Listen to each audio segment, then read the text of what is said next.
It's probably worse now than it's ever been, in that you have a whole section of the community that feel they can't aspire to own a house or even to pay affordable rent. And these are people who are working in the island with good jobs, and younger people are leaving the island.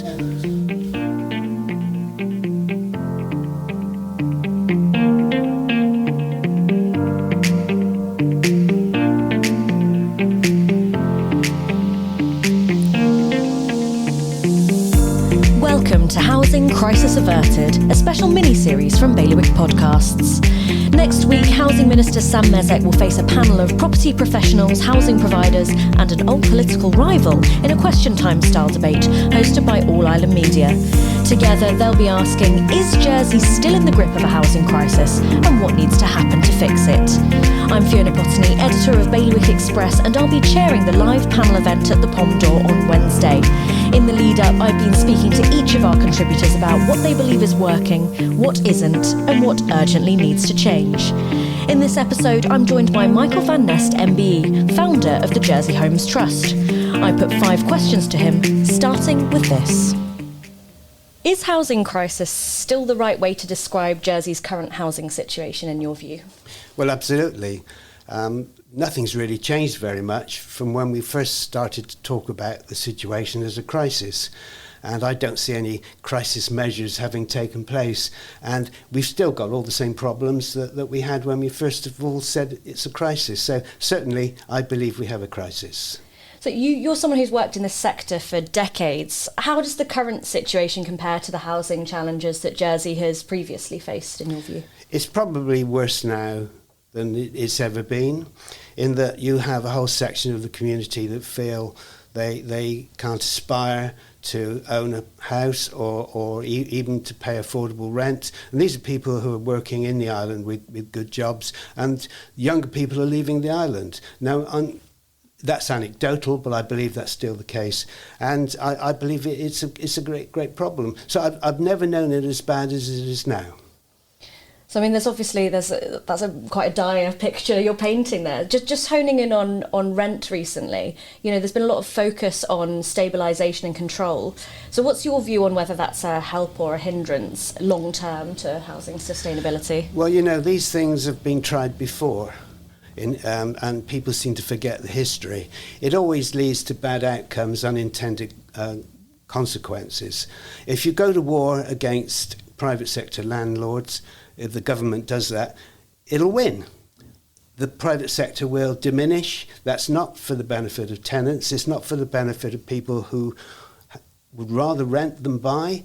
Buying isn't always the best option for people. And certainly if you look at on the continent, most people rent, they don't buy. And they have good choice, that's the point. In Jersey, you don't have a good choice, neither do you in the UK for that matter. So ownership is seen as the best way to go. But a good, healthy private rental sector is very important. And I think you have to be very careful when you discriminate against landlords. And it always ends badly.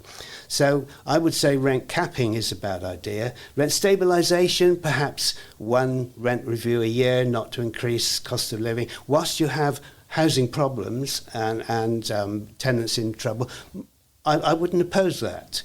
And I understand the Housing Minister's objectives here. I share his objectives. I don't share all his means of achieving them.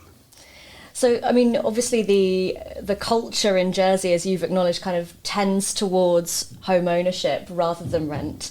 So just focusing on that for a second, what are the biggest barriers to delivering affordable homes in Jersey right now? And are they getting better or worse? Well, some of the barriers have been put in place by government itself. For example, the Affordable Housing Gateway is not thrown open to people, all that need good rental or even property to purchase. It discriminates against a section of the community. Well, obviously people without housing qualifications are excluded, but also younger people.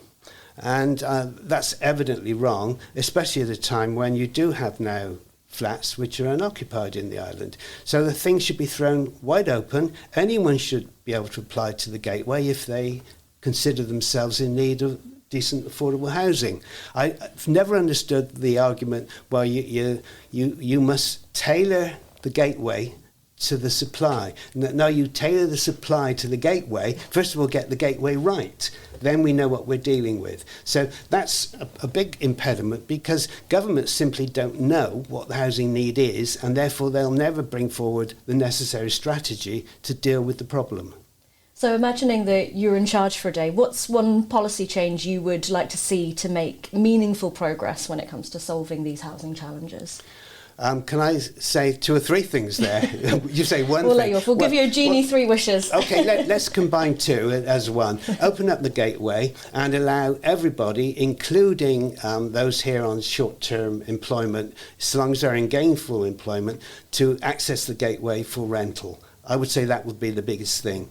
More long-term, I would say the fragmentation of housing in government is ridiculous. You've got a housing minister who has no ministry, very few regulatory powers. He's unable really to bring forward proper housing policies. The island has never had a proper housing strategy, and it's about time it did. Michael Van Neste, thank you very much.